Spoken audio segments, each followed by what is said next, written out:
My name is Samantha, and at 27, I never imagined I would be a college student sleeping in my car for 3 months while working 2 jobs. The trust fund my father left for my education mysteriously dwindled while my stepmother and her children lived comfortably. Then my wealthy Uncle Walter spotted me working at a coffee shop looking exhausted and thin. His discovery changed everything. Before I tell you how my life changed overnight, let me know where you are watching from. Hit that like and subscribe button if you have ever had to start over with nothing but determination. I grew up in a loving home in a quiet suburb of Boston. My early childhood memories are filled with warmth, laughter, and security. My father David owned a successful construction supply company that he built from the ground up. He was hardworking but always made time for family. Every Sunday was our special day together. We would make pancakes in the morning, visit the local park in the afternoon, and watch movies together in the evening. Those simple traditions meant everything to me. My mother, Catherine, was the heart of our home. She had this incredible ability to make everyone feel special. She volunteered at my school, knew all my friends by name, and never missed a single one of my school performances. Her chocolate chip cookies were legendary in our neighborhood, and our house was always the gathering place for friends and family. Mom had this beautiful garden in our backyard, and some of my favorite memories are of helping her plant flowers in spring. She would tell me that watching things grow taught patience and appreciation for life. We lived in a comfortable 4-bedroom house with a big backyard. Nothing extravagant, but we never wanted for anything. My bedroom was painted lavender because it was my favorite color, and Dad built me a window seat where I would read for hours. Every birthday, my parents would decorate the house while I slept, so I would wake up to streamers and balloons. These little gestures showed how much they cared. My father had an older brother, Walter, who was quite successful in real estate development. Uncle Walter lived in a mansion on the other side of town and traveled frequently for business. Despite their different lifestyles, Dad and Uncle Walter were close. They would meet for lunch every Thursday, a tradition they maintained for years. Uncle Walter never had children of his own, so he doted on me as his only niece. For my 10th birthday, he took our whole family to Disney World, a trip I still treasure in my memory. Family holidays were always special. Thanksgiving at our house, Christmas at Uncle Walter's. My mother would cook for days before Thanksgiving, filling the house with amazing smells. Uncle Walter's Christmas parties were elegant affairs in his beautiful home, with a tree that reached the ceiling and gifts for everyone. Those gatherings made me feel part of something bigger than myself, a family with history and traditions. What I did not know then was that my father was carefully planning for my future. When I was born, he established a trust fund for my education. Every month he would add to it, sometimes sacrificing his own comforts to ensure the fund grew. It was substantial enough to cover an undergraduate degree and graduate school if I wanted. Dad was determined that I would have opportunities he never had. He often told me education is the one thing nobody can ever take away from you, Sammy. He dreamed of seeing me graduate from college, the first in our family to do so. Everything changed when I was 12. Mom started having headaches that would not go away. After weeks of concerning symptoms, the diagnosis came: brain tumor, aggressive and inoperable. The doctors gave her 6 months. She fought for 8. Those 8 months transformed our happy home into a place of whispers, medication schedules, and visiting nurses. The medical bills mounted quickly, even with insurance. Dad started working longer hours to cover the expenses while still trying to be present for Mom and me. I would overhear him on the phone at night negotiating with insurance companies or discussing payment plans with the hospital. Despite his efforts to shield me from the financial stress, I could see the worry lines deepening on his face. I grew up quickly during that time. While other 12-year-olds were having sleepovers and going to the mall, I was learning how to check Mom's medication, how to help her to the bathroom, how to be strong when she could not. Dad taught me how to cook simple meals, do laundry, and keep the house running. We became a team, united in our love for Mom and our determination to make her comfortable. Mom died in the spring when the garden she loved was just beginning to bloom. The day of her funeral was surreally beautiful, with clear blue skies and flowering trees. It seemed wrong that the world could look so lovely when our hearts were shattered. Uncle Walter stood beside us at the cemetery, his hand on Dad's shoulder, both brothers looking older than they had just months before. The months following Mom's death were a blur of grief. Dad threw himself into work, often coming home late, his eyes red from crying in private. I would have dinner waiting for him, a skill I had perfected during Mom's illness. We rarely spoke about our loss directly, but sometimes we would sit together looking through family photo albums, sharing memories of Mom. Those quiet evenings strengthened our bond even as we both struggled with our grief. Uncle Walter became more distant during this period. He still came for occasional dinners and remembered my birthday, but the regular Thursday lunches with Dad stopped. Later, I learned that Walter had disagreed with some of Dad's decisions about Mom's medical care, creating tension between the brothers. Dad never spoke badly of Walter, but their once close relationship had clearly changed. Despite the grief and changes, Dad and I established a new normal. We kept some of Mom's traditions alive while creating new ones of our own. I excelled in school, knowing it would make both my parents proud. Dad continued to add to my education fund even during the financially strained time after Mom's medical expenses. Life was different, sadder, but we were managing together. 2 years after Mom died, Dad introduced me to Diana. They had met at a business function, and she worked in marketing for a client of his company. Diana was attractive, polished, and seemed genuinely interested in getting to know me. She asked about my school, my friends, and my hobbies, with what appeared to be sincere curiosity. After months of seeing Dad lonely and withdrawn, it was nice to see him smiling again. Diana had 2 children from a previous marriage. Brandon was 17, tall and athletic, with an interest in business like his mother. Zoe was 15, just a year older than me, artistic and quiet. When we first met for dinner, everyone was on their best behavior. Brandon asked Dad about his business, Zoe complimented me on my necklace, and Diana made sure everyone was included in the conversation. I remember thinking this might actually work, that we could become a real family. 6 months after they met, Dad and Diana got married in a small ceremony. I was happy for him, but could not help feeling that everything was moving very quickly. Still, I wanted to be supportive. Diana moved into our house with her children, and suddenly our quiet home was busy and full again. Brandon took the guest room, and Zoe moved into the small office that Dad converted into a bedroom for her. The changes were subtle at first. When Dad was around, Diana was warm and inclusive. She would ask about my day, compliment my achievements, and include me in family discussions. But when Dad was at work, there was a noticeable shift in her demeanor.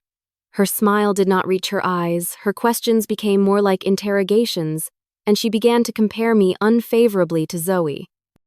Brandon and Zoe picked up on their mother's cues. They were never overtly mean, just increasingly dismissive. They would make plans without including me, have inside jokes I was not part of, and subtly rearrange our living space to favor their preferences. My opinion on household matters gradually became irrelevant. One day, I came home from school to find that my bedroom had been partially cleared out to make room for Zoe's art supplies. "Your room has the best light," Diana explained with a thin smile. "And you 2 girls should be sharing anyway. It will help you bond." Dad thought it was a great idea when Diana presented it to him as something she and I had agreed upon together. Photos of my mother began disappearing from the common areas of the house. When I asked about them, Diana said they had been carefully stored away. "It is not healthy to dwell in the past, sweetie. We need to focus on our new family now." The Christmas ornaments Mom and I had collected together mysteriously did not make it out of storage that first holiday season. Our traditional family recipes were replaced with Diana's, and our usual holiday customs were discarded in favor of new ones. Dad was working longer hours than ever. Diana encouraged this, telling him how impressive his work ethic was and how much she admired his ambition. "You go be the provider, honey. I will take care of everything at home." And she did take care of things, reshaping our home and routines to her liking while Dad was absent. Money became a frequent topic of conversation between them. I would overhear Diana discussing the business, suggesting changes, mentioning expenses. The children's activities are so important, but so costly, she would say, or Brandon needs a car for college next year. Dad would agree to whatever she suggested, seemingly grateful for her interest in his business affairs. Meanwhile, my own activities became less of a priority. When I needed money for a school trip, Diana questioned whether it was necessary. "College is expensive, Samantha. We need to be saving, not spending on frivolous things." She said this despite knowing about my education fund, which Dad had mentioned was specifically for such expenses. The distance between Dad and me grew wider. Diana was skilled at creating small conflicts, then positioning herself as the peacemaker. Samantha is at that difficult age, she would tell Dad when I expressed any disagreement. All teenagers go through this rebellious phase. She would suggest that my behavior was hurtful to our new family dynamic, making Dad feel torn between us. Despite these challenges, I tried to maintain my relationship with Dad. I would wake up early on Saturdays to have breakfast with him before everyone else was awake. We would talk about school, his work, and sometimes reminisce about Mom. These moments became increasingly rare as Diana began scheduling family activities that required early preparation, effectively eliminating our private time. I tried to be understanding. Dad seemed happy, or at least content, with the new arrangement. He had been so sad for so long after Mom died that I was reluctant to do anything that might disrupt his newfound stability. So I adapted, kept my head down, focused on school, and looked forward to college when I could establish my own space again. The family business began showing signs of trouble about a year after the marriage. Dad started bringing work home, spending evenings at the dining room table surrounded by paperwork, his expression worried. Diana would bring him coffee, massage his shoulders, and assure him that she was there to help. She began accompanying him to business meetings and client dinners, positioning herself as his partner in all things. By the time I was 16, I felt like a guest in my own home. My bedroom, now shared with Zoe, had been redecorated to her taste. Family meals revolved around Brandon's sports schedule and Zoe's art classes. My achievements at school were acknowledged but quickly overshadowed by updates on Diana's children.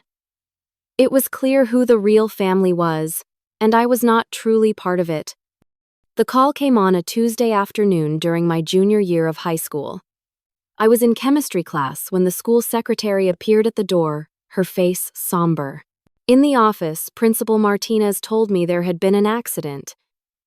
Dad had been driving to a client meeting when another driver ran a red light, hitting his car at full speed. He was in critical condition at Boston Memorial Hospital. Diana was already at the hospital when I arrived, Brandon and Zoe beside her. She was speaking with the doctors, her voice composed and authoritative. When she saw me, she merely nodded before turning back to the conversation. The doctor was using words like internal bleeding and minimal brain activity. I stood frozen, unable to process what was happening. They let me see him briefly.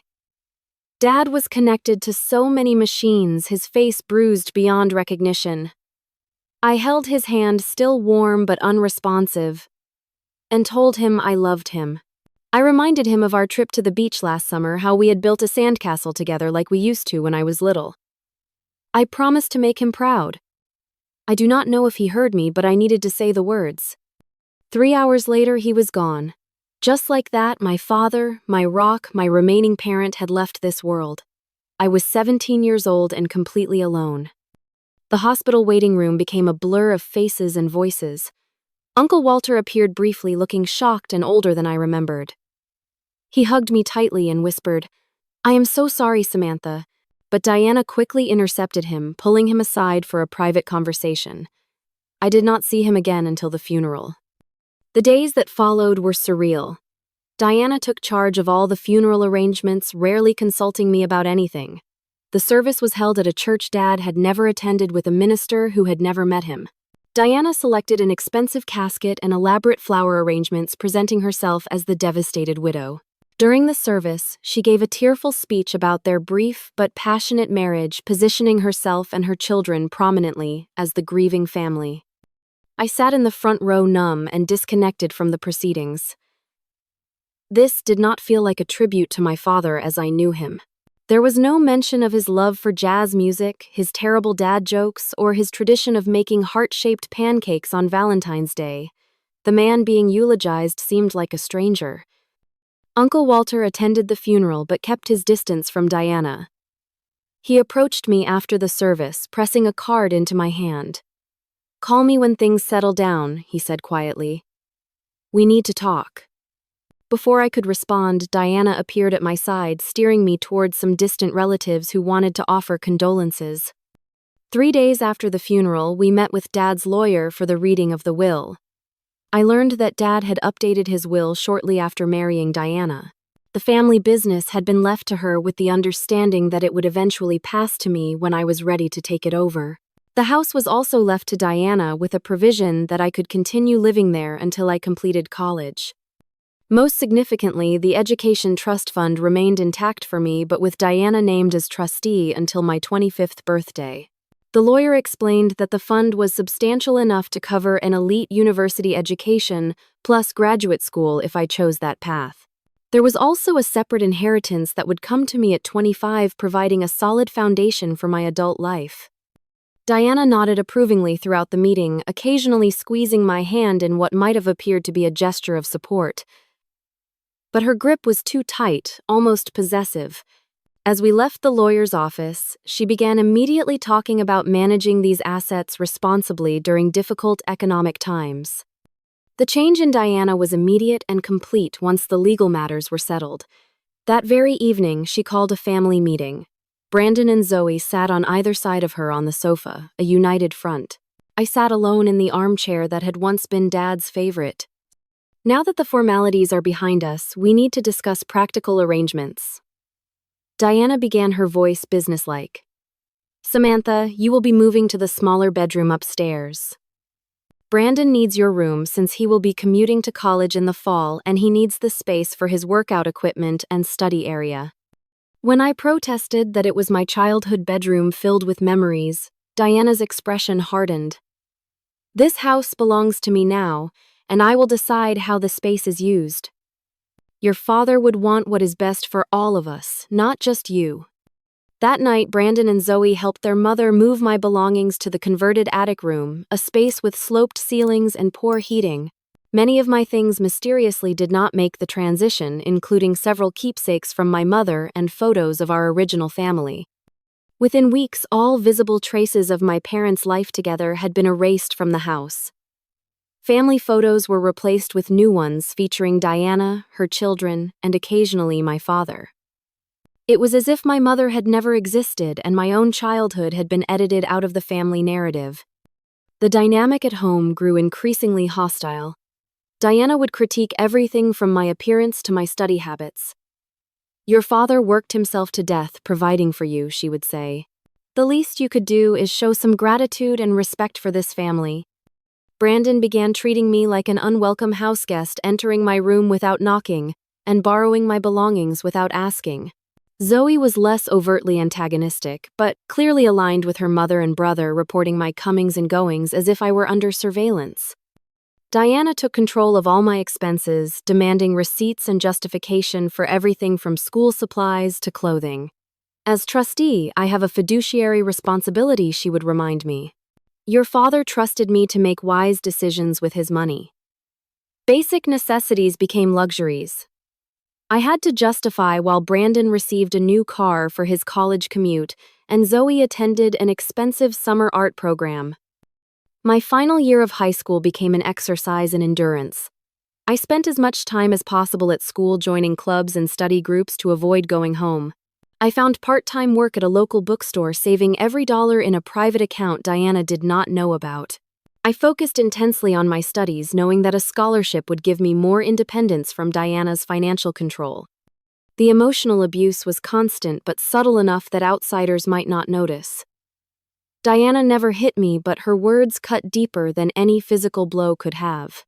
She would remind me that I was only in her home because of my father's charity, that I was a burden she had graciously accepted. She would compare me unfavorably to her own children, pointing out my flaws and minimizing my achievements. Through it all, I held on to the knowledge that this was temporary. College would be my escape, a chance to build a life away from Diana and her children. I applied to universities, both near and far, hoping for scholarships that would supplement my trust fund and give me some financial independence. Each acceptance letter was a promise of freedom, a light at the end of a very dark tunnel. My acceptance to Northeastern University should have been a moment of pure joy. It was my first choice school with an excellent program in business management, my chosen field. When the thick envelope arrived, I opened it alone in my room, tears streaming down my face as I read the congratulatory letter. For a moment, I could almost feel Dad's hand on my shoulder, hear his voice saying, "I knew you could do it, Sammy." The reality check came quickly when I shared the news with Diana. She glanced at the letter, her expression unimpressed. "Northeastern is very expensive," she said. "I am not sure your trust can cover that, especially with the business struggling. Perhaps you should consider community college for the first 2 years." I stood my ground, reminding her that Dad had specifically saved for my education at a good university. The trust fund was more than adequate even for Northeastern's tuition. Diana reluctantly agreed, but made it clear that every expense would be scrutinized. "As trustee, I need to ensure the money lasts all 4 years," she said. "There will be no extravagances." The battle for each semester's tuition became a grueling ordeal. Diana required extensive documentation and justification for every fee. Basic textbooks were questioned as unnecessary expenses. When I needed a laptop for coursework, she insisted I use the family's old desktop computer instead. Each financial discussion ended with reminders of how generous she was being, how grateful I should be for her careful management of family resources. Despite these challenges, those first 2 years at Northeastern brought a welcome respite from life with Diana. I lived in a dormitory, sharing a small room with another freshman named Jessica, who became a good friend. The cramped space was a paradise compared to the hostile environment of what had once been my home. I threw myself into my studies, joined student organizations, and began building a life independent of Diana's influence. I limited my visits home to the minimum required, usually just major holidays. Each return was more difficult than the last. Diana would spend the first hour cataloging all the ways I had disappointed her, followed by detailed reports of how Brandon was excelling in business school and Zoe was flourishing in her art program. My room had been progressively emptied of my possessions, with more of my things relegated to boxes in the garage each time I returned. The summer after sophomore year, I found an internship that allowed me to stay in Boston rather than return home. Diana was displeased but could not argue with the professional experience it would provide. That summer gave me my first taste of true independence, managing my own apartment sublet and budget without Diana's interference. Everything changed during my junior year. Diana called me to her house for what she termed an important financial discussion. Seated at the dining room table with spreadsheets before her, she explained that the family business was in trouble. "The economy has hit us hard," she said. "Though I had read that the construction industry was actually booming. We need to make some difficult decisions about expenses." The difficult decision, it turned out, was a dramatic reduction in my educational funding. Diana claimed the trust had been underperforming and that they needed to reallocate resources temporarily. My tuition would be covered, but housing, books, and all living expenses would now be my responsibility. When I asked to see the trust account statements, Diana became defensive. "I do not appreciate your lack of trust, Samantha. Your father appointed me as trustee because he knew I would make responsible decisions. If you cannot accept that, perhaps you should pay for college entirely on your own." Desperate for answers, I consulted a legal aid office at the university. The student lawyer I spoke with was concerned, but explained that challenging a trustee required evidence of mismanagement and legal resources I simply did not have. Without access to the actual financial records, there was little I could do except try to adapt to my new circumstances. I picked up additional work hours at the campus bookstore and found a second job waiting tables at a nearby restaurant. My grades suffered as I balanced work and studies, but I was determined to complete my degree. I cut every possible expense, eating most meals at work and buying used textbooks when possible. When summer came again, I had no choice but to return to Diana's house temporarily while I looked for affordable housing near campus. What I found shocked me to my core. My bedroom had been completely converted into a home gym centered around an expensive treadmill and weight set that was clearly new. There was no bed, no desk, no sign that I had ever lived there. My remaining possessions had been boxed and moved to the garage, many items damaged by moisture or missing entirely. When I confronted Diana, she seemed surprised by my reaction. "You are hardly ever here," she said dismissively. "It made no sense to keep a room empty when Brandon needs a place to work out. You can sleep on the sofa while you are visiting." That evening, I overheard a conversation between Diana and Brandon in the kitchen. They did not realize I was within earshot as I sorted through my damp boxes in the garage. "The trust fund has been a lifesaver," Diana was saying. "Without it, we would have lost the business last year." "How much longer can we keep using it?" Brandon asked. "Until she turns 25 or graduates. The terms are specific, but I have been careful moving small amounts at a time. By the time she could challenge anything, the money will be fully integrated into the business." "What if she figures it out?" "She has no proof and no resources to fight us legally. Your father was meticulous about the paperwork. On paper, everything looks legitimate investments that did not perform as expected." I felt physically ill hearing their conversation. They were systematically stealing my inheritance, the money Dad had carefully saved for my future. The business trouble was likely fabricated an excuse to appropriate my trust fund for their own benefit. I had been naive trusting Diana to honor her legal and moral obligations as a trustee. That night, sleeping on the uncomfortable sofa in what had once been my home, I made a decision. I would not confront Diana directly. Not yet. I would find a way to support myself, completely document everything I could, and build a case for when I had the resources to fight back. I would not give her any reason to cut me off entirely from what remained of my trust fund. The next morning, I told Diana I had found summer housing back in Boston with friends. It was a lie, but I needed to escape before my anger betrayed me. I packed what little I could salvage from the garage, said a cold goodbye to the family that had never accepted me, and drove back to the city with no real plan except survival. My first night in my car, parked in a Walmart parking lot on the outskirts of Boston, was a terrifying wake-up call. Every sound made me jump. Every passing car a potential threat. I had arranged what few possessions I had brought in the back seat and trunk, creating a small sleeping space in the reclined driver's seat. My trusty Honda Civic, a 16th birthday gift from Dad before he died, became my only home. With the fall semester still 2 months away, I needed to find immediate work and establish a routine that would allow me to live undetected in my car. My savings from the school year would not last long, especially since I needed to keep up appearances to hide my situation. The next morning, I signed up for a membership at a 24-hour fitness center. For $30 a month, I had access to clean showers, restrooms, and a place to spend time during bad weather. I learned to arrive early around 5:30 in the morning when the gym was nearly empty. I could shower change and prepare for the day without drawing attention to my situation. Finding safe parking spots became an art form.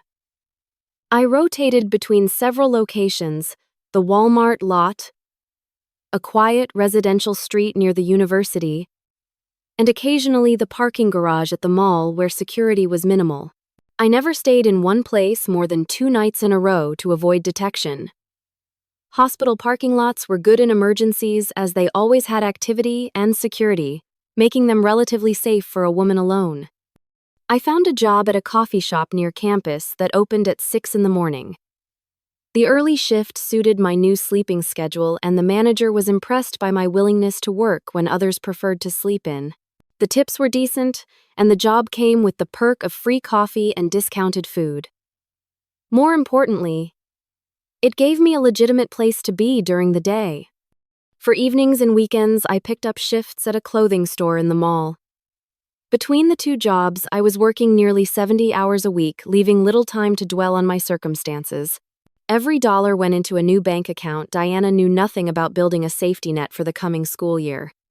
The physical toll was immense. My back ached constantly from sleeping in the car seat. Summer in Boston brought stifling heat and humidity, making sleep difficult and uncomfortable. I kept windows cracked for air but worried about security. Rainstorms were the worst, filling the car with moisture that never quite dried in the humid air. I developed systems for every aspect of my new life. My clothes were organized in space, saving vacuum bags stored in the trunk. A small cooler held basic perishables, refreshed daily, with ice from the coffee shop. My laptop and important documents stayed with me at all times in a backpack. I did laundry weekly at a laundromat, using the time to study or read. Personal hygiene required creative solutions. Dry shampoo became essential for days when I could not get to the gym before work. Baby wipes served for quick cleanups. I kept my appearance meticulously neat, knowing that looking disheveled might raise questions. I rotated my limited wardrobe carefully, making sure coworkers did not notice I wore the same few outfits repeatedly. The library became my sanctuary during free hours. Air-conditioned, quiet, and free, it provided a place to study, use Wi-Fi, and simply exist in comfort. I would arrive when it opened and often stay until closing, making use of the study rooms and computer labs. The librarians came to know me as a dedicated student, never suspecting I had nowhere else to go. Finding restrooms was a constant concern. I mapped out every public facility with decent privacy and cleanliness. Coffee shops, bookstores, and certain fast food restaurants became reliable stops in my daily movements around the city. I learned which places were lenient about non-customers using their facilities, and which required a purchase. Meals were planned for maximum economy and convenience. The coffee shop provided breakfast, often leftovers that would otherwise be discarded. Lunch was usually something that did not require refrigeration, like peanut butter sandwiches or energy bars. For dinner, I would buy ready-made salads or sandwiches at the grocery store, eating in my car or at a park bench. As the summer progressed, I became proficient at this nomadic existence, but the loneliness was crushing. I spoke to people all day at my jobs, but could never share my true situation. The few friends I had from college were away for the summer, and I avoided their calls and messages rather than lie directly about my circumstances. Pride and shame kept me isolated. Determined to solve my problems independently, when fall semester began, I added classes to my already overwhelming schedule. I had arranged my work hours around my course load, often rushing from morning classes to afternoon shifts, then studying late into the night in empty campus buildings before returning to my car to sleep. My professors noticed the change in me. My work, once exemplary, was now merely adequate. I looked perpetually tired, and my participation in class discussions had diminished. One particularly observant marketing professor, Dr. Patel, asked me to stay after class one day. "Samantha, is everything all right? Your last paper was not up to your usual standard and you seem exhausted." I manufactured a story about working extra hours to save for graduate school, thanking her for her concern but assuring her I was managing. Dr. Patel did not seem convinced but did not press further. She did, however, extend the deadline for my next assignment, a small kindness that brought me to tears once I was alone. As autumn turned colder, new challenges emerged. My car's heater worked, but running it all night would waste precious gas. I invested in a high-quality sleeping bag rated for low temperatures and layered my clothing at night. On the coldest nights, I sometimes splurged on a cheap motel room, justifying the expense as necessary for my health and ability to continue working and studying. I became an expert at using campus resources. The student center had microwaves where I could heat meals. The recreation building had lockers where I could store some belongings during the day. Computer labs provided technology I needed for assignments. I took advantage of every free event that offered food, often wrapping extra portions to save for later. Through it all, I maintained my appearance of normalcy. To my classmates and coworkers, I was just another hardworking student, perhaps more dedicated than most. No one suspected that after my shifts ended, I had no home to return to, no bed of my own, no family supporting my efforts. I had been living this double life for over 3 months when fate intervened in the form of Uncle Walter. I was working the morning shift at the coffee shop, hair neatly pulled back, uniform crisp despite being ironed in the gym bathroom, smile firmly in place as I took orders and prepared drinks. The morning rush had just subsided when a familiar voice ordered a simple black coffee. Looking up, I froze in shock. Uncle Walter stood before me, older and grayer than I remembered, but unmistakable. He seemed equally surprised, staring at me with furrowed brows. "Samantha, is that you?"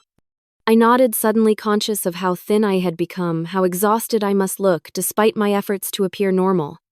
"Hello, Uncle Walter. It has been a while." He stepped aside to let other customers order, waiting until my coworker could cover for me before motioning me to join him at a corner table. My manager, seeing a potential family reunion, waved me off for a brief break.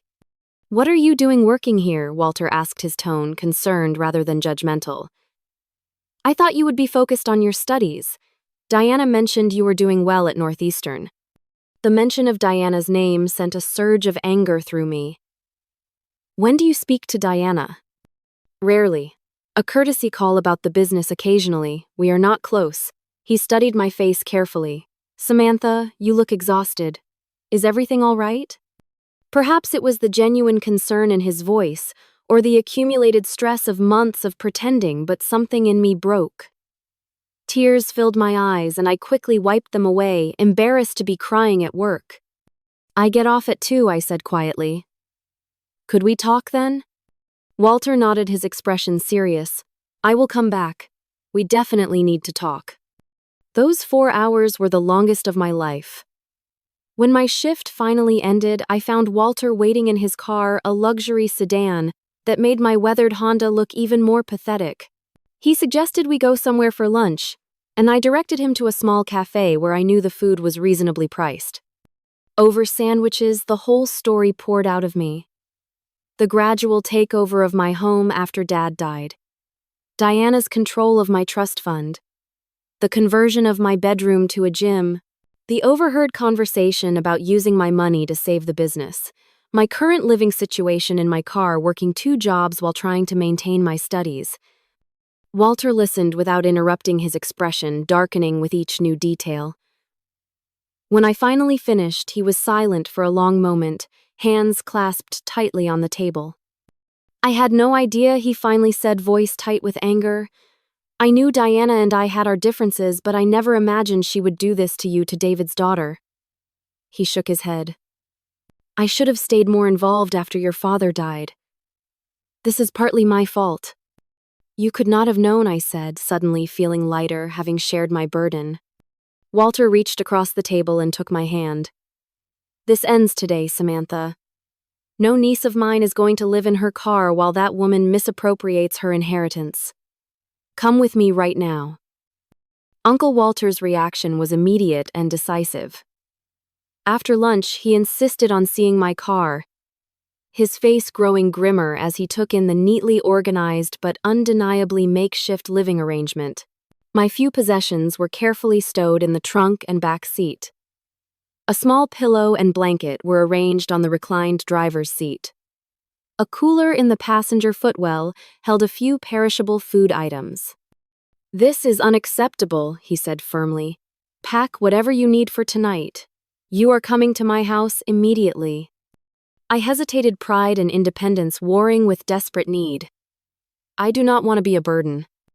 Walter's expression softened. "You are family, Samantha. The only family I have left. You could never be a burden." His voice broke slightly. "Your father would be heartbroken to see you living like this. Please let me help you." That night, I slept in a real bed for the first time in months. Walter's house was as grand as I remembered, a sprawling estate in one of Boston's most exclusive neighborhoods.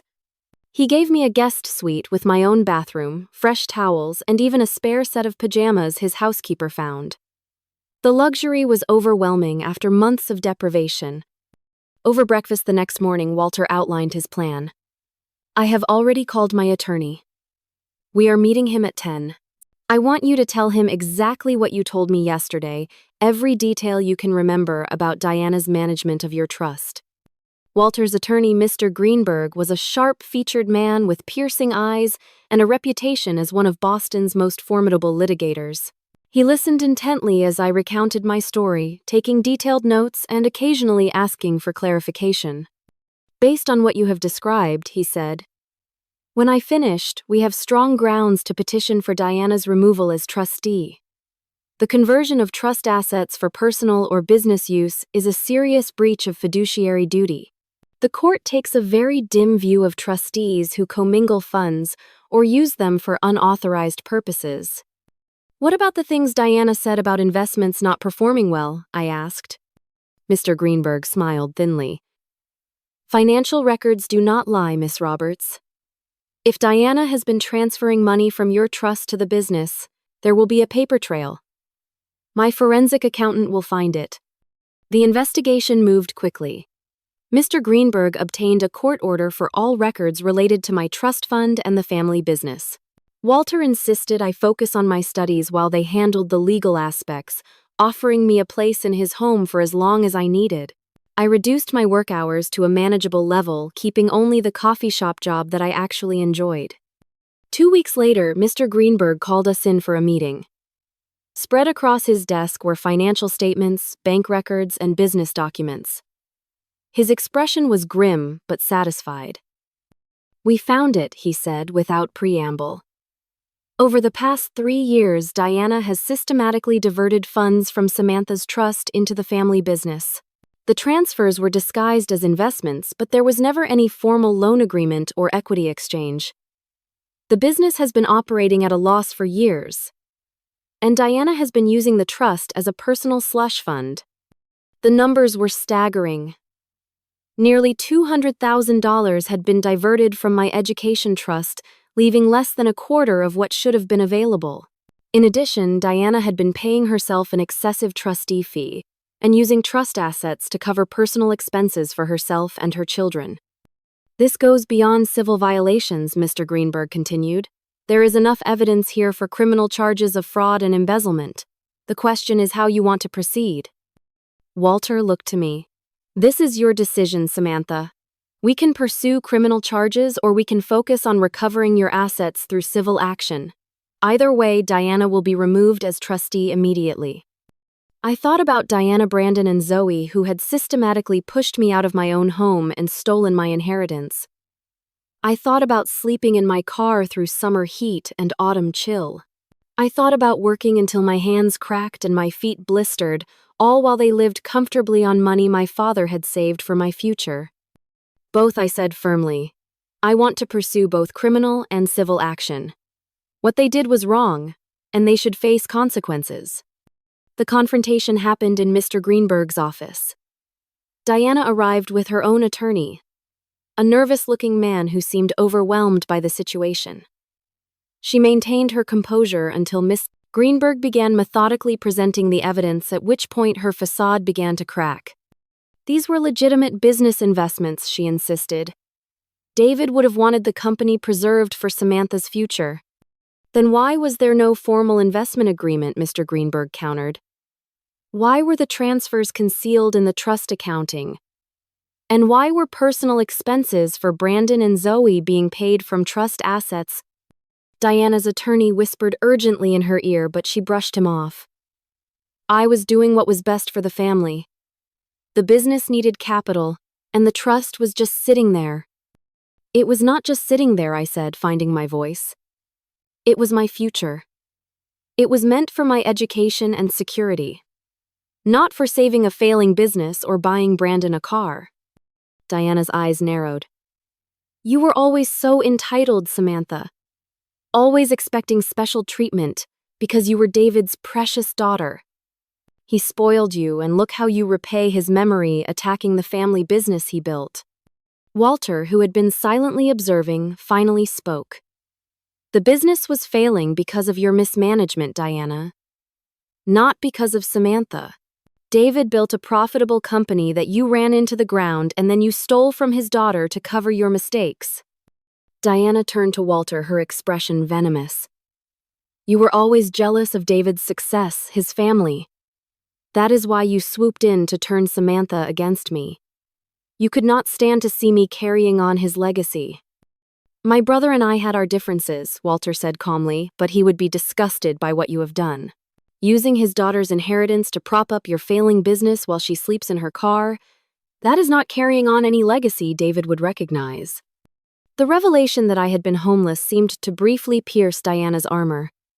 For a moment, genuine shock crossed her face before she composed herself again. If Samantha chose to live in her car rather than accept the reasonable boundaries of our home, that was her decision. The meeting ended with Mr. Greenberg presenting Diana with two options: agree to a settlement that would include her immediate removal as trustee, full restitution of misappropriated funds, and her resignation from the family business, or face both civil and criminal proceedings. Diana's attorney finally managed to make himself heard, pulling his client aside for a private consultation. When they returned, Diana grudgingly agreed to the settlement terms, though her eyes promised retribution. The legal process took several more weeks, but the results were comprehensive. Diana was removed as trustee with Walter appointed in her place. The court ordered full restitution of all diverted funds plus interest. Diana was forced to sell her ownership in the family business to pay the judgment, with the company itself placed under professional management until I was ready to make decisions about its future. Despite agreeing to the settlement, Diana still faced criminal charges for fraud. The district attorney, presented with the evidence Mr. Greenberg had gathered, pursued the case independently. Diana eventually accepted a plea deal that included probation, community service, and a permanent mark on her record that would prevent her from serving as a trustee or financial manager in the future. Throughout this process, Walter supported me completely. He insisted I focus on rebuilding my life and completing my education, while he handled the legal and financial details. Your father was always the responsible one, he told me one evening. He would have never let this happen if he had lived. The least I can do is help put things right. As we spent more time together, Walter shared insights about my father that I had never known. They had grown apart after my mother's death, partly because Walter had disapproved of Diana from the beginning. I saw through her immediately, he admitted. But David was lonely and vulnerable after Catherine died. When I tried to warn him, it only created distance between us. It is one of my greatest regrets that I did not try harder to stay connected to both of you. Walter also revealed that he had been diagnosed with cancer the year before my father died, explaining his withdrawal from family activities. I did not want to burden David with my illness while he was still grieving Catherine. By the time I was in remission, Diana had already established her influence and I was effectively pushed out. These conversations helped me understand the complex family dynamics that had led to my situation. They also created a new bond between Walter and me, a connection that began to heal some of the loss I had experienced. The restoration of my trust fund and the additional compensation from the settlement meant I could complete my education without financial worry. I moved into a small but comfortable apartment near campus, donated most of the clothes and supplies I had used during my homeless period, and slowly began to feel secure again. The family business, now under professional management, began to recover once freed from Diana's mishandling. The managers Walter hired provided regular reports educating me about the company my father had built so that I could eventually decide whether to sell it or take an active role in its operation. As for Diana, Brandon, and Zoe, they moved to another state after the settlement. I heard through mutual acquaintances that they were living in much reduced circumstances. Diana's reputation in the business community tarnished by the legal proceedings. I felt no satisfaction in their downfall, only relief that they were no longer part of my life. Rebuilding my life after months of homelessness and years of emotional abuse was not an overnight process. Even with financial security restored and a safe place to live, the psychological impacts lingered.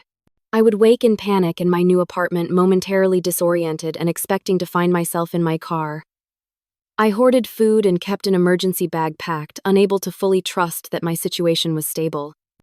Uncle Walter recognized these signs of trauma and gently suggested I consider therapy. There is no shame in seeking help, he said. What you went through would leave scars on anyone. With his encouragement, I began seeing Dr. Morales, a therapist specializing in family trauma and displacement.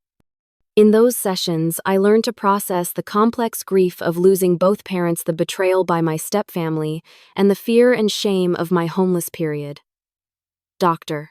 Morales helped me understand that my hypervigilance and anxiety were normal responses to abnormal circumstances, not weaknesses or flaws in my character. "You survived an incredibly difficult situation," she reminded me often. "The coping mechanisms that helped you then may not serve you now, but they were valuable when you needed them. Now we can work on developing new tools for your current reality." Slowly, with professional guidance and Walter's unwavering support, I began to heal. I established new routines that nurtured rather than depleted me. I reduced my work hours to a reasonable part-time schedule that complemented my studies rather than competing with them. I learned to cook nutritious meals in my own kitchen, finding joy in the simple luxury of preparing food in a safe space. My academic performance rebounded as my living situation stabilized. Professors who had noted my decline now commented on my renewed engagement and improved work. Dr. Patel, who had shown me kindness during my hardest period, became a valued mentor, guiding my interest in business ethics toward a potential career path. Walter and I established a new family relationship, different from but equally valuable as the one I had lost. We had dinner together every Sunday, creating our own tradition. He shared stories about my father's youth and their early business ventures together. Through his memories, I gained a fuller picture of the man my father had been before grief changed him. The legal resolution with Diana provided not just financial restitution but a form of validation.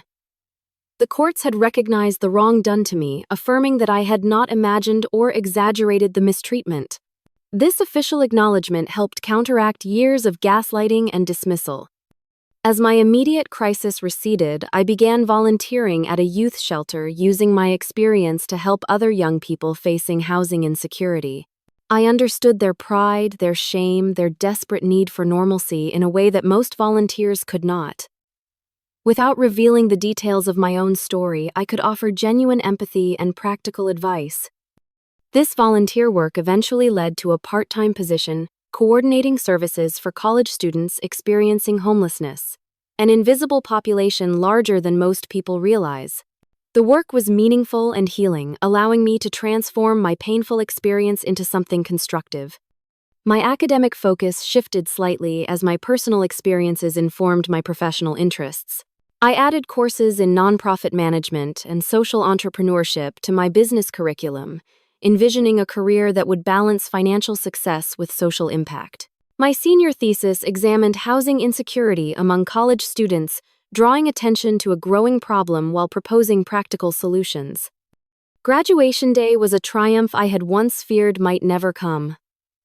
Walter sat proudly in the audience as I crossed the stage to receive my diploma with honors. In that moment, I felt my father's presence strongly, his dream for my education finally fulfilled despite all obstacles. After graduation, I faced a decision about the family business. With Walter's guidance, I had learned enough about its operations to understand its potential and challenges. Rather than selling it or stepping directly into management, I chose a middle path. I retained ownership but installed an experienced management team, setting clear ethical guidelines and employee-centered policies. I would serve on the board and learn the business gradually while pursuing my own career path in social enterprise. The trust fund that had been the source of so much conflict was now under Walter's careful stewardship with transparent reporting and joint decision-making. When I turned 25, the remaining inheritance would transfer to my control, a prospect that no longer filled me with anxiety. Walter had taught me financial management skills. My father never had the chance to share, preparing me to handle my inheritance responsibly. Throughout this journey of recovery and rebuilding, I learned profound lessons that would shape the rest of my life. I learned that family is defined by love and loyalty, not merely by blood or legal ties. Walter became more family to me than Diana had ever been, despite her marriage to my father. I learned the value of asking for help, a lesson that did not come easily to someone who had survived through fierce independence. Accepting Walter's assistance, Dr. Morales's guidance, and my friend's support did not diminish my strength but multiplied it. I learned about the insidious nature of emotional abuse, how it distorts reality and erodes self-worth so gradually that victims often do not recognize what is happening until the damage is severe. This understanding made me both more compassionate toward others and more protective of my own boundaries. Perhaps most importantly, I learned that resilience is not about weathering hardship alone, but about finding ways to keep moving forward despite obstacles. Sometimes that means sleeping in your car and showering at a gym.